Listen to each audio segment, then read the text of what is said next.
ইরানকে কেন্দ্র করে চলমান আঞ্চলিক উত্তেজনা প্রশমনে জোর কূটনৈতিক তৎপরতার অংশ হিসেবে পাকিস্তানের রাজধানী ইসলামাবাদে শুরু হচ্ছে উচ্চ পর্যায়ের এক গুরুত্বপূর্ণ সম্মেলন। পাকিস্তানের উপপ্রধানমন্ত্রী ও পররাষ্ট্রমন্ত্রী ইসহাক দারের আমন্ত্রণে 2 দিনের সফরে যোগ দিচ্ছেন প্রিন্স ফয়সাল বিন ফারহান আল সৌদ, হাকান ফিদান এবং বদর আব্দুল্লাত্তি।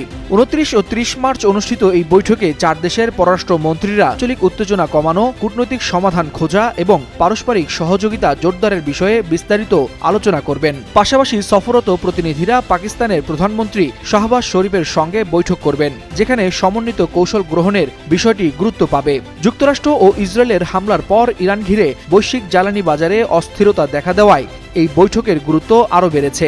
এমন প্রেক্ষাপটে মধ্যস্থতাকারী হিসেবে পাকিস্তান নিজেকে সামনে আনতে চাইছে।